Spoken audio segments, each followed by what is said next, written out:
Good afternoon student, मैं मनोज जांगड़ा अपने YouTube channel CBSE math गुरुजी में आप सभी का स्वागत करता हूं। प्यारे बच्चों, जो थंबनेल में आपने पढ़ा वो बिल्कुल सही पढ़ा है। हम बेस थ्योरम के क्वेश्चन करेंगे, वो भी इस तरीके से जैसा कि यूट्यूब की हिस्ट्री में किसी ने भी नहीं कराए। अभी तक आपको कभी एक आधे क्वेश्चन मिल जाते हैं बेस थ्योरम के, या ज़्यादातर क्वेश्चन आपको यूट्यूब पे अवेलेबल नहीं होते, लेकिन अब मैं आपको बहुत सारे क्वेश्चन कराने वाला हूँ, वो भी बिल्कुल एक यूनिक पैटर्न में, जिसमें मैंने बेस थ्योरम के जितने भी क्वेश्चंस हैं उनको अलग अलग लेवल पे डिसाइड किया है, डिवाइड किया है, लेवल 1, लेवल 2, लेवल 3। और जैसे ही लेवल 3 ख़त्म होगा आप बेस थ्योरम का हर एक क्वेश्चन चुटकियों में सॉल्व कर सकते हैं। तो चलिए स्टार्ट करते हैं बच्चों आज का हमारा वीडियो। दोस्तों, CBSE मैथ गुरुजी चैनल को सब्सक्राइब करें और बेल आइकन दबाएं नए वीडियोज़ की नोटिफिकेशंस पाने के लिए।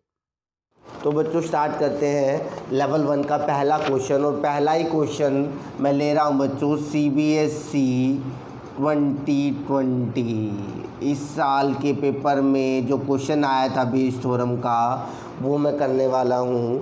ठीक है, बिल्कुल ही आसान क्वेश्चन आया था। क्वेश्चन कुछ इस तरीके से है जो आपकी स्क्रीन पे दे रखा है बच्चों।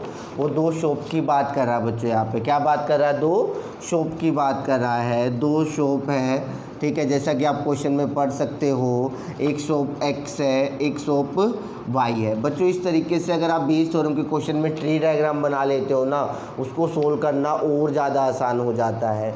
समझ पा रहे बच्चों? तो दो शॉप की बात कर रहा है, एक शॉप X, एक शॉप Y। इनके अंदर घी के टीन रखे हुए हैं। ठीक है, शॉप के X के अंदर भी A और B, और कितने दे रखे हैं, 33 घी A के दे रखे हैं, और क्या दे रखा है हमें, 43 दे रखे किसके बेटा, घी B के। इसी तरीके से शॉप Y की बात करें, यहाँ पे भी जो टीन A के बॉक्सेज है हमारे पास वो कितने हैं, 50 हैं। ठीक है, और जब अगर शॉप B की बात की जाए तो यहाँ पे जो टीन B के शेड है वो कितने हैं, 60 है। ये हमारे क्वेश्चन में टोटल डिस्ट्रीब्यूशन दे रखा है जो हमने लिख दिया। सवाल ये उठता है कि हमें पता कैसे चलेगा कि ये क्वेश्चन बेस थ्योरम का है। तो बच्चों मैंने बेसिक कॉन्सेप्ट की जो वीडियो डाली थी वहाँ मैंने डिटेल में समझाया है, पर मैं फिर भी एक बार समझाने की कोशिश करता हूँ। बच्चों क्वेश्चंस का एक सीक्वेंस होता है। सीक्वेंस क्या, मान लो आपको एक घी का टीन परचेंज करना है। अगर मैं इसी क्वेश्चन की बात करूँ तो पहले आप शॉप में एंटर करोगे या घी परचेज कर लोगे। तो पहले आप किसी शॉप से या किसी शॉपकीपर से मांगोगे, या तो शॉपकीपर X से या शॉपकीपर Y से। तो सीक्वेंस क्या है, शॉप और फिर वो टीन आएगा घी का, यही है। लेकिन अकॉर्डिंग टू क्वेश्चन वो क्या बात कर रहा है, इंपॉर्टेंट लाइन जो मैं बता रहा हूँ, ये क्या कह रहा है, 1 tin of ghee is purchase. एक टीन घी का परचेज किया गया from one of the randomly selected shop. यानी कि पहले वो क्या कह रहा है, आपने घी परचेज कर लिया। ठीक है, अब क्या पूछ रहा है वो आपसे, and is found to be type B। और वो कौन से टाइप का मिला, टाइप B का। जो घी आपने परचेज किया वो टाइप B का मिला। Find the probability that it is purchase from shop Y। इसकी क्या प्रोबेबिलिटी है कि ये शॉप Y से परचेज किया है। तो सीक्वेंस उल्टा हो गया। क्या सीक्वेंस, एक्चुअल सीक्वेंस था शॉप टीन। क्वेश्चन के अकॉर्डिंग क्या दिया, टिन शॉप। यानी कि जब आप उल्टे जाते हो इसी को हम रिवर्स प्रोबेबिलिटी कहते हैं, और यही रिवर्स प्रोबेबिलिटी किससे सोल्व होती है, बेस थ्योरम से। प्यारे बच्चों, आज की वीडियो देखने से पहले आप बेस थ्योरम का बेसिक कॉन्सेप्ट ज़रूर जाके देखें, जहाँ पे मैंने कुछ क्वेश्चंस की हेल्प से बेस थ्योरम का कॉन्सेप्ट समझाया है और बेस थ्योरम की डेरिवेशन भी कराया है। तो यहाँ हम डिटेल में नहीं करेंगे, हम यहाँ डायरेक्ट क्वेश्चन करने वाले हैं बच्चों। तो अब यहाँ पे देखो इस सीक्वेंस में या तो शॉप X में एंटर करोगे या शॉप Y। तो हमने PE1 मान लिया प्यारे बच्चों, जो shop probability of selecting shop X, कौन सी शॉप सेलेक्ट करने की प्रोबेबिलिटी X, समझ गए बात को। PE2 हमने मान लिया, प्रोबेबिलिटी किसकी, प्रोबेबिलिटी शॉप Y सेलेक्ट करने की। बच्चों अब मुझे एक सिंपल सी बात बताना, दो शॉप है, एक सेलेक्ट करनी है, प्रोबेबिलिटी कितनी होगी। आपके पास दो ऑप्शन है, आपको एक सिलेक्ट करना है, प्रोबेबिलिटी कितनी होगी, 1/2, क्योंकि एक ऑप्शन आपको चाहिए और टोटल ऑप्शन कितने हैं 2। तो इसी तरीके से भैया शॉप एक्स सेलेक्ट करने की प्रोबेबिलिटी भी 1/2 हो जाएगी और शॉप वाई सेलेक्ट करने की भी प्रोबेबिलिटी 1/2 हो जाएगी। समझ पा रहे हो बच्चों बात को। फिर उसके बाद हमें ई की रिक्वायरमेंट होती है। किसकी रिक्वायरमेंट होती है? ई। ये क्वेश्चन में जब वो प्रोबेबिलिटी पूछता है उससे पहले वाली स्टेटमेंट में, जैसे कि क्वेश्चन आपकी स्क्रीन में वहाँ से भी देख सकते हो, इसने क्या कहा 1 टी ऑफ घी परचेज, ठीक है, from one of the randomly selected shop and found to be type B. यानी कि जो आपने घी परचेज किया है ना, जो घी परचेज आपने किया है वो किसका है? घी परचेज, ठीक है, एज ऑफ टाइप बी, यानी कि जो आपने घी परचेज किया वो कौन सी टाइप का प्यारे बच्चों? बी का। फिर आपको रिक्वायरमेंट पड़ेगी PE/E1। किसकी रिक्वायरमेंट पड़ेगी? PE/E1। एक बार फिर से कह दूं बच्चों, आज की वीडियो देखने से पहले बेस थ्योरम का कॉन्सेप्ट ज़रूर देखें, नहीं तो आपको कन्फ्यूजन होगी कि ये हो क्या रहा है। PE/E1 का मतलब क्या है? ई क्या है? जो परचेज है वो टाइप बी का है, E1 क्या है? Shop x. इन दोनों स्टेटमेंट को कंबाइन कर दो, कंबाइन बोथ दी स्टेटमेंट। जब आप इन दोनों स्टेटमेंट को कंबाइन करोगे तो आप पाओगे शॉप एक्स से टाइप बी का टीन खरीदने की प्रोबेबिलिटी क्या होगी? भैया यार टीन कितने हैं? 40, ठीक है, टोटल टीन कितने हैं? 70। आप सभी को पता है बच्चों प्रोबेबिलिटी हमेशा क्या होती है? Favourable upon total. प्रोबेबिलिटी क्या होती है? Favourable upon total. फिर आता है बच्चों PE/E2। क्या आता है? PE/E2। E/E2 को, E2 क्या है? शॉप वाई, ई क्या है? Type B. Combine both the statement, दोनों को कंबाइन कर दो, यानी कि शॉप वाई से टाइप बी का घी खरीदने की प्रोबेबिलिटी 60/110। ऐसे favourable upon total, favourable upon total 60, total कितना आ गया? 110। प्रोबेबिलिटी का बेसिक फॉर्मूला कभी भी चेंज नहीं होता। Required probability, required probability. तो रिक्वायर्ड प्रोबेबिलिटी की बात करें तो उसने क्या कहा? Find the probability that it is purchase from shop Y, कि वो शॉप वाई से परचेज किया गया। वाई वाला कौन सा डाटा? E2 वाला। तो हमें क्या चाहिए बच्चों? E2/E चाहिए, E2/E या E/E2 इसका उल्टा। क्यों? क्योंकि इसने क्या दे रखा है, ध्यान से देखो, जो गिवन चीज़ होती है वो हमेशा नीचे आती है। कंडीशनल प्रोबेबिलिटी आप पढ़ चुके हो, जो मैं ऑलरेडी करा चुका हूँ। उसने क्या कहा है कि आपने घी जो टीन लिया वो टाइप बी का लिया, तो गिवन ऑलरेडी नीचे आता है। और प्रोबेबिलिटी किसकी पूछी है कि आपको कौन सी शॉप सेलेक्ट करनी थी? वाई।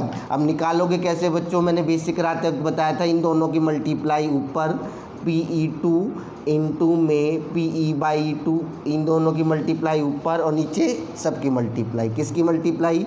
PE1 इंटू में PE/E1, ठीक है, प्लस PE2 इंटू में PE/E2। समझ पा रहे बच्चों बात को? वैल्यू पुटअप करो। वैल्यू क्या क्या दे रखी है हमें? PE2 कितना दे रखा है बच्चों? 1/2। PE/E2 कितना है? 60/110। एक और, ठीक है, कोई प्रॉब्लम? फिर वैल्यू रखो यहाँ पे। E1 की कितनी है? 1/2, 40/70, ठीक है। इसी तरीके से कितना आ जाएगा? 1/2, 60/110। समझ पा रहे हो बच्चों बात को? इसको सोल्व कैसे करना है देखो ध्यान से, सोल्व करके दिखा देते हैं। सोल्व करने का भी एक सिंपल सी ट्रिक है बच्चों। पहले तो जो कॉमन वैल्यू है, जो कॉमन वैल्यू वो सभी में से उड़ा दो, कॉमन वैल्यू उड़ा दो, ठीक है, या फिर आप कॉमन ले लो। ऊपर से आपने 1/2 कॉमन ले लिया, 1 0 से 1 0, 1 0 से 1 0, 1 0 से 1 0 कैंसिल आउट होगी। 1/2 कॉमन लेने के बाद क्या बचेगा? 6/11।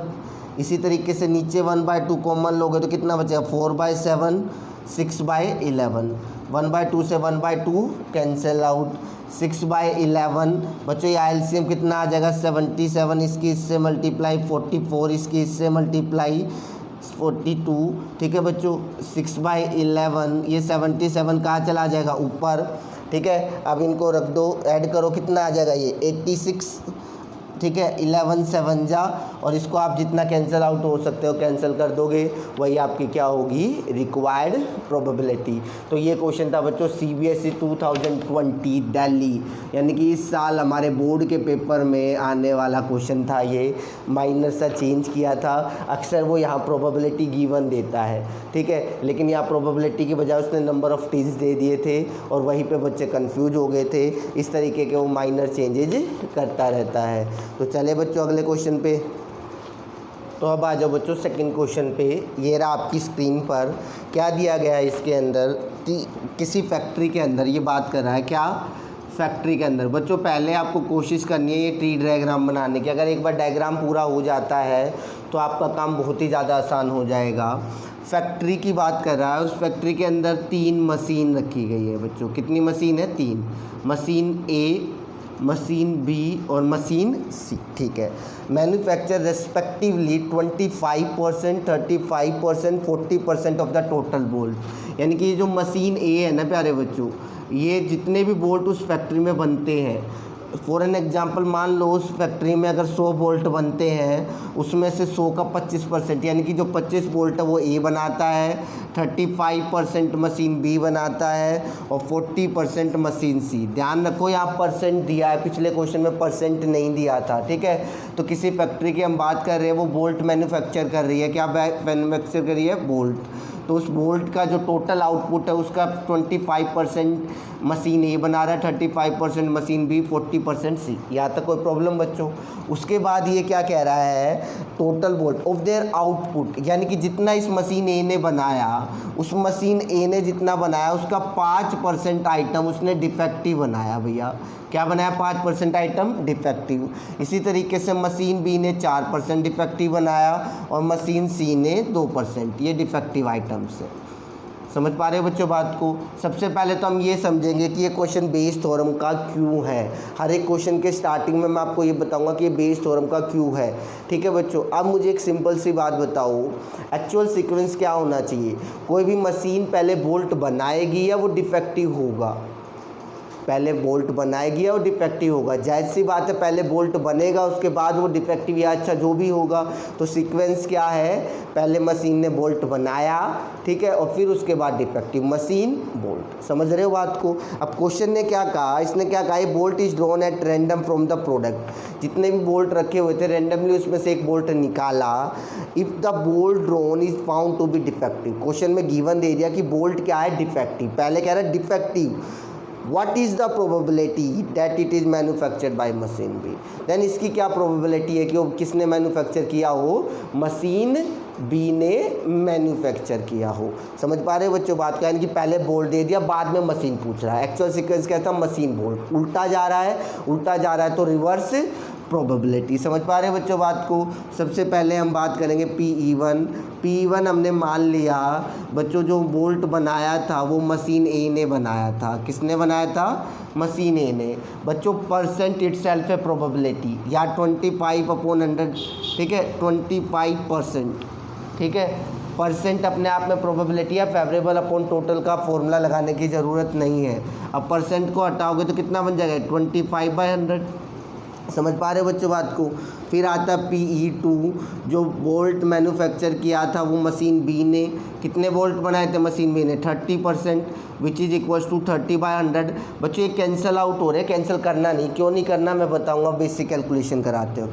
PE3 बच्चों हमने मान लिया वो बोल्ट जो मैन्युफैक्चर किया वो मशीन सी ने किया है 40%, डैट इज़ 40/100। समझ पा रहे हो बच्चों बात को? फिर आपको अच्छे से पता हमें किसकी रिक्वायरमेंट पड़ती है?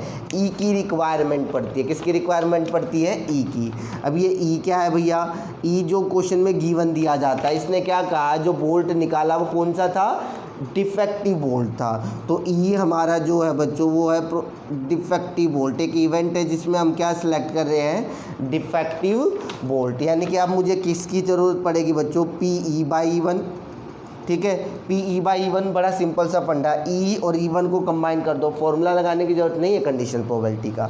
E और E1 को जब आप कंबाइन करोगे, मशीन ए डिफेक्टिव बोल्ट, दोनों को एक साथ बोलो, मशीन ए ने डिफेक्टिव बोल्ट बनाया। मशीन ए ने कितने परसेंट डिफेक्टिव बोल्ट बनाए भैया? 5%, ठीक है। और 5% को हम क्या लिख सकते हैं? 5/100। समझ पा रहे बच्चों? PE/E2, E2 मतलब यहाँ से ये, ठीक है। E2 क्या है? मशीन बी और E डिफेक्टिव बोल्ट। समझ पा रहे बच्चों? तो डिफेक्टिव बोल्ट मशीन बी ने बनाया। कितने बनाया भैया? 4%, 4/100। PE/E3, PE/E3 मतलब मशीन सी ने क्या बनाए, डिफेक्टिव बोल्ट। मशीन सी ने कितने % डिफेक्टिव बोल्ट बनाए, 2%। समझ पा रहे बच्चों बात को। अब कहानी आती है हमारी रिक्वायर्ड प्रोबेबिलिटी। किसकी कहानी आती है, रिक्वायर्ड प्रोबेबिलिटी की बच्चों। रिक्वायर्ड प्रोबेबिलिटी हमें चाहिए क्या, उसने क्या कहा, it was manufactured by machine B.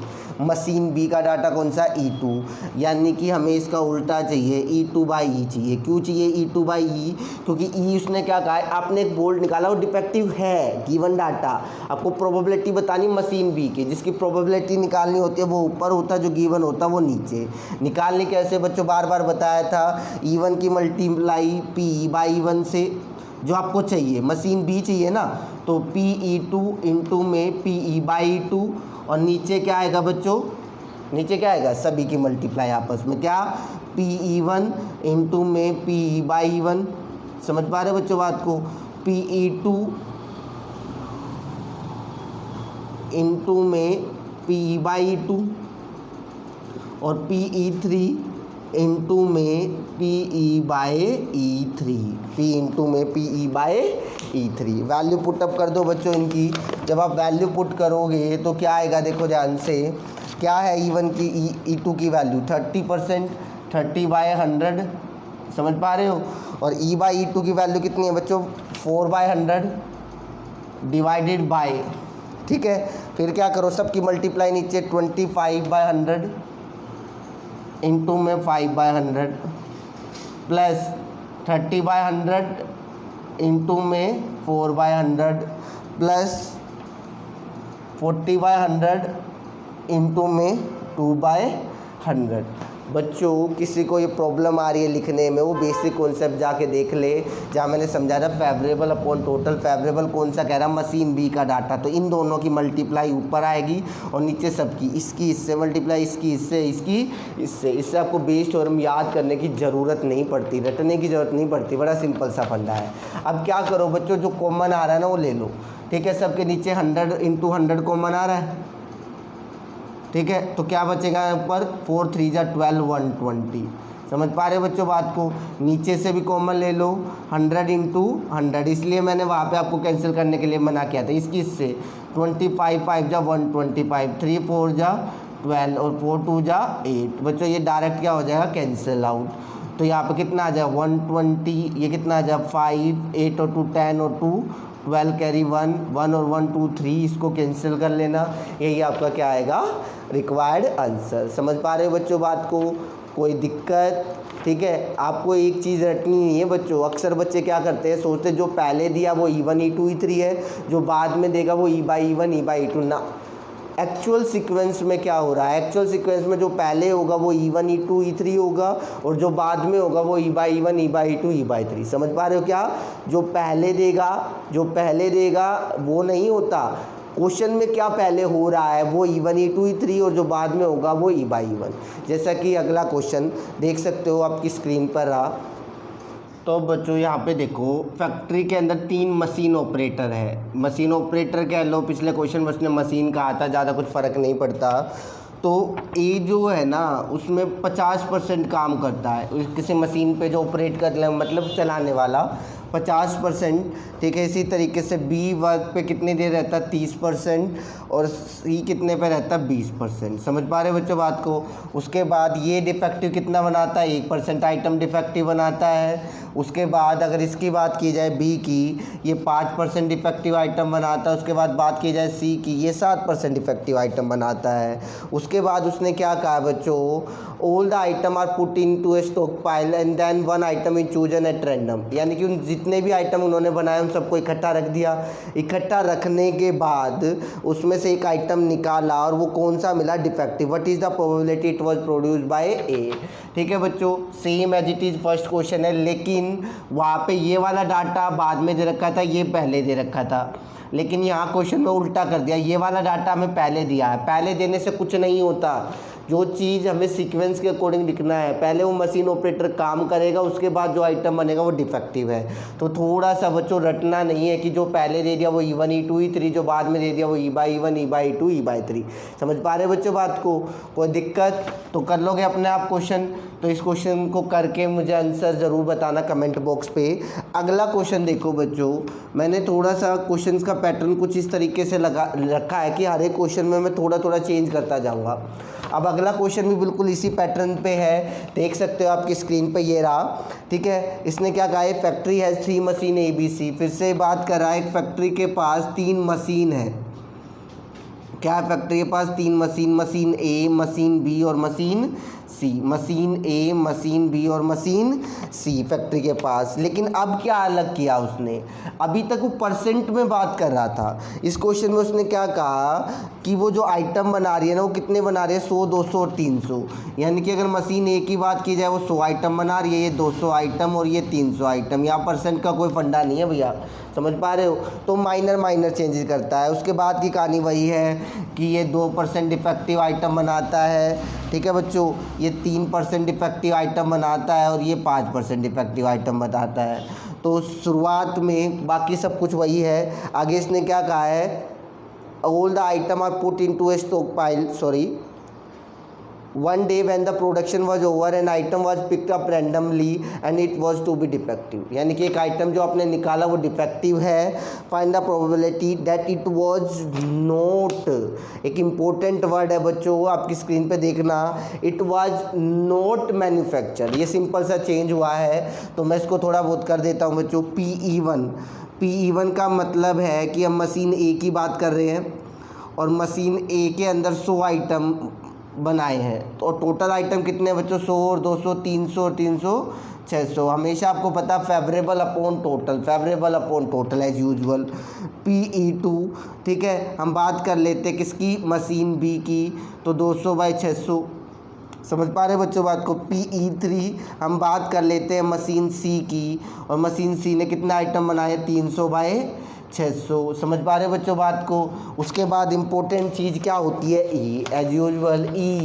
G1 क्या दिया है, यहाँ पे भी इसने क्या कहा है, एक आइटम आपने सेलेक्ट किया और वो आइटम कौन सा है, डिफेक्टिव आइटम है। कौन सा आइटम है बच्चों, वो डिफेक्टिव आइटम। समझ पा रहे हो बच्चों बात को? तो फिर हमें किसकी ज़रूरत पड़ेगी, PE/E1 combine both the statement. E क्या कह रहा है हमें, E कह रहा है बच्चों कि जो आइटम है वो डिफेक्टिव है, और E1 कह रहा हूँ मशीन A ने बनाया। मशीन A ने कितने परसेंट बनाया, डिफेक्टिव। तो यहाँ ध्यान रखना, परसेंट दिया है, यहाँ परसेंट नहीं दिया, यहाँ परसेंट दिया, तो 2% का मतलब 2/100। फिर हमें चाहिएगा बच्चों PE/E2। PE/E2 का मतलब मशीन B ने डिफेक्टिव बनाया। मशीन B ने कितने परसेंट आइटम डिफेक्टिव बनाए, 3%। PE/E3 मशीन C ने डिफेक्टिव आइटम बनाए, कितने परसेंट बनाए भैया, 5% बनाए। अब थोड़ा सा लोचा यहाँ आ जाओ बच्चों, यहाँ थोड़ा सा ध्यान से, required probability, it was not manufacture by A। वो A ने मैन्युफैक्चर नहीं करी, तो यानी कि वो किसने किया, B और C ने। तो B और C की प्रोबेबिलिटी पूछ रहा है बच्चों। तो B वाला data PE2 into E/E2 plus PE3 into में PE/3, ये ऊपर आ जाएगा। इस बार फेवरेबल कौन सा आएगा, B भी आएगा और C भी आएगा, और बीच में किसका साइन आएगा, प्लस, और नीचे एच यूजुअल क्या आएगा, PE1, ठीक है, PE/E1। समझ पा रहे बच्चों बात को? PE2 इंटू में PE/E2, PE3 इंटू में PE/E3, ठीक है, PE3 इंटू में PE/E3। नीचे तो हमें सोचने की ज़रूरत ही नहीं है, नीचे क्या जितने भी है E1 की E/E1 से मल्टीप्लाई, E2 की E/E2 से, E3 की E/E3। डिनोमिनेटर तो फिक्स है, न्यूमरेटर में क्या आएगा, क्या चेंज किया इस क्वेश्चन के अंदर, it was not manufacture by, इसे A ने नहीं बनाया। समझ पा रहे हो बच्चे बात को? A ने नहीं बनाया तो किसने बनाया, तो B ने या C ने। तो B और C का डाटा ऊपर आ जाएगा और नीचे टोटल। समझ पा रहे हो बच्चों बात को? तो हर एक क्वेश्चन में थोड़ा थोड़ा चेंज किया है, या क्या क्या चेंज कर सकता है एग्जामिनर, उन चेंज के साथ मैं आपको क्वेश्चन करा रहा हूँ। तो चलिए अगले क्वेश्चन पर बच्चों। अगला क्वेश्चन करने से पहले मैं आपको एक छोटी सी बात बताना चाहूँगा। मान लो आपके पास कोई बैग है, ये चीज़ आपको पता होनी चाहिए, लेकिन फिर भी मैं बता देता हूँ ताकि आपको क्वेश्चन समझने में कोई प्रॉब्लम ना हो। उसमें 5 रेड बॉल है और 4 ब्लैक बॉल है। आपको 2 बॉल निकालनी है विदाउट रिप्लेसमेंट और विद रिप्लेसमेंट। आपको पता है, आपने 2 वर्ड पढ़े, क्या क्या, विदाउट रिप्लेसमेंट और विद रिप्लेसमेंट। मान लो आपको जो दोनों बॉल निकालनी है वो कौन से कलर की है, रेड, और इसने वर्ड कह दिया विद रिप्लेसमेंट, कोई प्रॉब्लम नहीं है। आपको सिंपल सा फंडा समझना है, ध्यान से क्या क्या पूछ सकता है वो मैं सारी चीज़ें बताऊंगा आपको और कैसे करना है। एक तो परमुटेशन कम्बिनेशन का फॉर्मूला यूज़ करो, मैं यहाँ पे वो फॉर्मूला यूज़ नहीं करूँगा, आपको काम थोड़ा सा और आसान करूँगा, कम्बिनेशन यूज़ नहीं करने वाला। कम्बिनेशन अगर आप यूज़ कर रहे हो तो सिंपल सा फॉर्मूला है 5C2 डिवाइडेड बाई 9C2, क्योंकि फेवरेबल क्या, रेड हमें 2 बॉल चाहिए 5C2 और टोटल कितना 9C2। फिर हम यहाँ कम्बिनेशन का फॉर्मूला लगाएंगे। तो ये वाला तरीका हमें नहीं करना, बड़ा सिंपल सा तरीका करना बच्चों। क्या, या रेड बॉल कितनी है, रेड बॉल कितनी है 5 और टोटल बॉल कितनी है 5/9। समझ गए बात को। 5/9 कैसे आया, रेड बॉल कितनी है 5 और टोटल बॉल कितनी है। उसके बाद बच्चों विदाउट रिप्लेसमेंट में क्या होता है, आपने एक बॉल निकाली और वो बाहर रख दी, आपने एक बॉल निकाली वो बाहर रख दी, तो जो आपने बॉल निकाली वो रेड थी, वो बाहर रख दी, तो अब रेड कितनी बच गई 4। समझ पा रहे हो, टोटल बॉल कितनी बच गई 8। आ गया फंडा, ठीक है। एक छोटी सी बात का और ध्यान रखना है बच्चों आपको, अगर ये जो दोनों रेड की बजाय अगर ये सिचुएशन ऐसे होती 1 रेड 1 ब्लैक, 1 रेड 1 ब्लैक, ठीक है बच्चों, कोई प्रॉब्लम। तो रेड की प्रोबेबिलिटी 5/9। अब आपने एक रेड बॉल निकाल के रख दी, ब्लैक कितनी है आपके पास 4 और टोटल बॉल कितनी बच गई 8। समझ गए बात को। लेकिन बच्चों जरूरी थोड़ा ना पहली रेड दूसरी ब्लैक हो, ऐसा भी हो सकता है पहली ब्लैक दूसरी रेड। इस केस में 2 केस बनते हैं और 2 केस बनने के लिए हम इसे 2 से क्या कर देते हैं, मल्टीप्लाई। समझ पा रहे बच्चों बात को। इस 2 से मल्टीप्लाई कब नहीं होगा, जब या दोनों रेड होंगी या सेम कलर की चीज़ें होंगी। एक अलग अलग कलर में है तो आप इसे किससे मल्टीप्लाई कर दोगे, 2 से मल्टीप्लाई कर दोगे। समझ पा रहे बच्चों बात को, कोई प्रॉब्लम, ठीक है। ये था विदाउट रिप्लेसमेंट का फंडा। किसका फंडा था, विदाउट रिप्लेसमेंट, ठीक है। अगर विद रिप्लेसमेंट क्या देता, क्या कह देता, विद रिप्लेसमेंट, तो बड़ा सिंपल सा फंडा है। एक रेड बॉल 5/9 और दूसरी भी रेड बॉल 5/9, क्योंकि विद रिप्लेसमेंट का मतलब होता है आपने एक बॉल निकाली और वापस बैग में रख दी। समझ रहे हो बात को। तो इस केस में हर एक बार बॉल कम नहीं होगी, तो अगर पहली बॉल की 5/9 है तो दूसरे की भी कितनी होगी 5/9। इस केस के अंदर भी क्या रहेगा 5/9 और ब्लैक कितनी है 4/9, 2 से इंटू यहाँ पे होगा। लेकिन यहाँ डिनोमिनेटर में देख सकते हो बॉल अब 9 की 9 है, कम नहीं हो रही। विदाउट रिप्लेसमेंट में हर बार एक बॉल कम हो जाती है, विद रिप्लेसमेंट में बॉल कम नहीं होती। उम्मीद करता हूँ बच्चों ये आपको आता होगा, लेकिन फिर भी नहीं आता तो मैं क्वेश्चन से पहले आपको बता दिया था कि आपको क्वेश्चन में कोई प्रॉब्लम ना आए। तो पढ़ो अगला क्वेश्चन बच्चों, ये रहा आपकी स्क्रीन पर। तो 5th क्वेश्चन में क्या दे रखा है बच्चों, हमें 3 बैग दे रखा है, जैसा कि आपने पढ़ भी लिया। पहले बैग में 6 रेड बॉल 4 ब्लैक बॉल, दूसरे बैग में 4 रेड 6 ब्लैक बॉल और तीसरे बैग में 5 रेड बॉल और 5 ब्लैक बॉल। समझ पा रहे हो बच्चों बात को, कोई दिक्कत। अब मुझे क्वेश्चन आगे पढ़ने से पहले मुझे एक सिंपल सी बात बताओ कि आप पहले किसी एक बैग को सिलेक्ट करोगे या उसमें से बॉल निकालोगे। पहले किसी बैग को सिलेक्ट करोगे या उसमें से बॉल निकालोगे।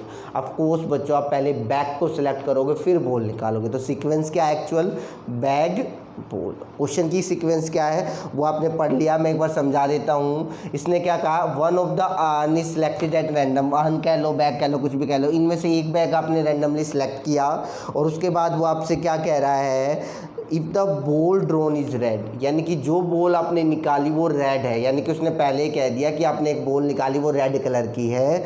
इसकी क्या प्रोबेबिलिटी है कि वो पहले बैग से निकाला गया, यानी कि बॉल बैग, सीक्वेंस उल्टा कर दिया। और सीक्वेंस उल्टा करने का मतलब पेस थ्योरम। समझ पा रहे हो बच्चों बात को, कोई दिक्कत। PE1 हमने क्या मान लिया, probability of selecting bag first या अर्न फर्स्ट, जो आप लिखना चाहो, ठीक है बच्चों।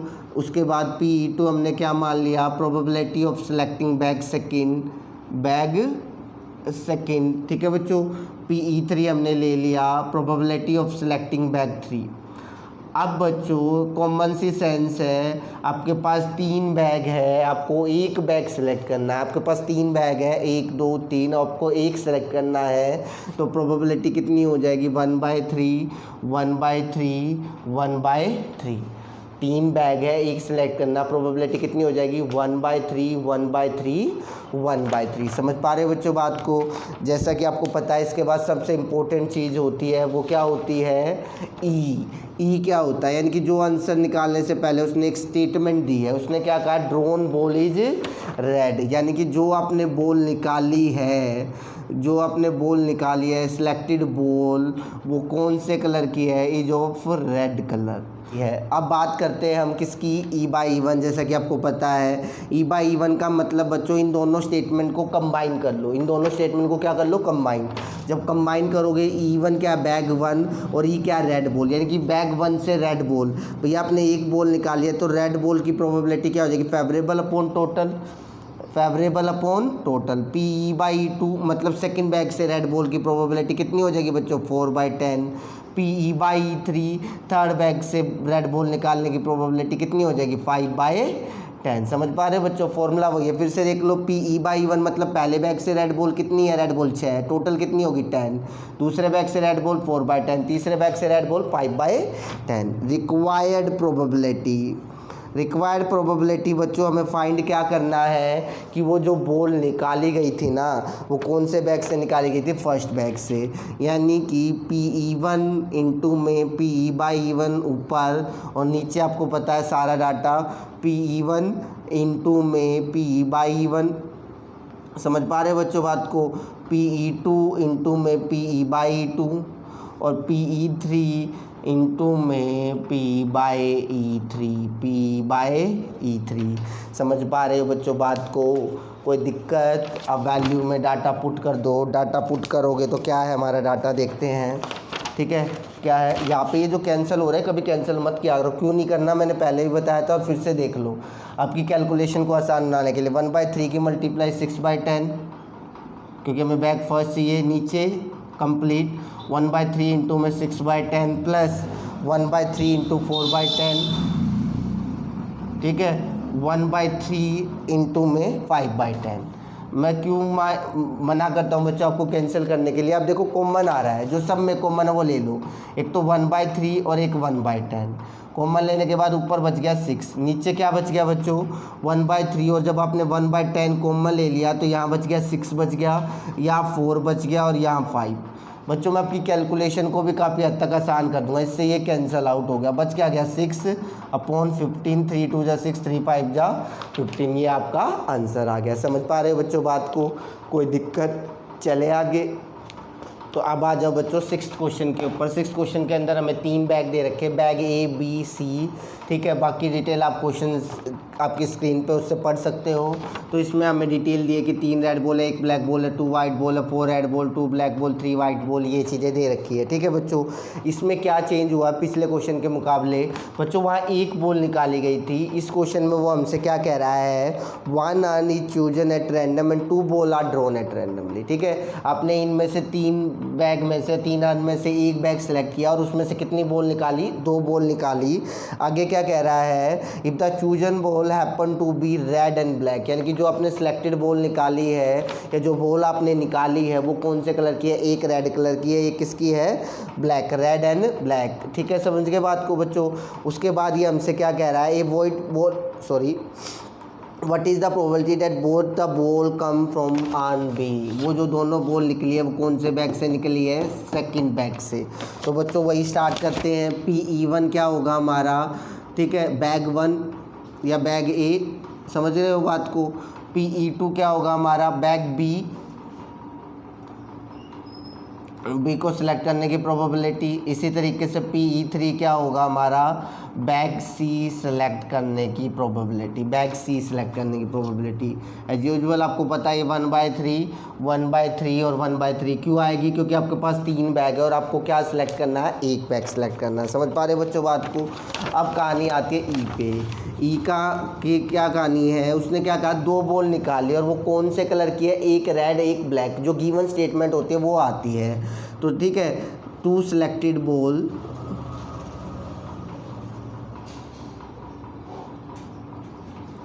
Are of red and black colour. ठीक है, जो बॉल आपने सेलेक्ट की है उसमें से एक रेड कलर की है और एक किसकी है, ब्लैक कलर की। PE/E1, PE/E1 मतलब क्या, पहले बैग से आपने एक रेड बॉल निकाली और एक ब्लैक बॉल निकाली। पहले बैग से आपने एक रेड बॉल निकाली और एक ब्लैक बॉल निकाली। बच्चों रेड बॉल की प्रोबेबिलिटी कितनी है, 3। टोटल बॉल कितनी है यहाँ पे, 3 और 1 4 और 2 6, समझ गए। एक ब्लैक बॉल कितनी है, 1 और 5 क्यों बच्चों, ध्यान से, विदाउट रिप्लेसमेंट, जब मेंशन नहीं करता तो विदाउट रिप्लेसमेंट ही लेते हैं। विदाउट रिप्लेसमेंट में हर बार एक बॉल कम हो जाती है। अब वो कौन सी बॉल कम होती है बच्चे, जो बॉल आपने निकाली, आपने कौन से कलर की निकाली थी, रेड कलर की बॉल निकाली थी। अब रेड कलर की एक बॉल कम हो गई तो रेड की 2 बच गई, ठीक है, एक ब्लैक बच गई, 2 वाइट बच गई। तो आपको निकालनी है वाइट, तो वाइट की ब्लैक बॉल की प्रोबेबिलिटी कितनी आ जाएगी, 1/5। समझ पा रहे हो। उसके बाद मैंने कहा था जब 2 अलग अलग कलर हो तो किससे मल्टीप्लाई कर दोगे, 2 से। इसी तरीके से आ जाओ बच्चों, PE/E2, दूसरे बैग से एक रेड एक ब्लैक। रेड बॉल कितनी है बच्चों, 4। टोटल बॉल कितनी है यहाँ पर, 9। समझ पा रहे हो, 4 और 2 6 और 3 9। अब आपने एक रेड बॉल बाहर रख दी तो रेड बॉल कितनी बच गई, 3। लेकिन निकालने कितनी है आपको, ब्लैक कितनी है आपके पास, 2। टोटल बॉल कितनी है, 8 क्यों बच गई बच्चों, विदाउट रिप्लेसमेंट में हर बार एक बॉल क्या हो जाती है, कम। आपको पता है दोनों अलग अलग कलर की है तो 2 से क्या करोगे, मल्टीप्लाई। PE/E3 का मतलब थर्ड बैग से एक रेड एक ब्लैक बॉल निकालो बच्चों। रेड कितनी है, 4। टोटल बॉल कितनी है, 11।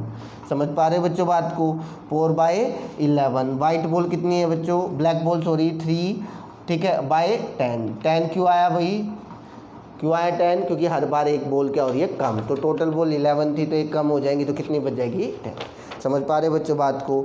अब कहानी है वही रिक्वायर्ड प्रोबेबिलिटी की। तो भैया रिक्वायर्ड प्रोबेबिलिटी क्या कहती है, जो चाहिए वो ऊपर। इसमें क्या चाहिए हमें, what is the probability that the both ball come from bag B.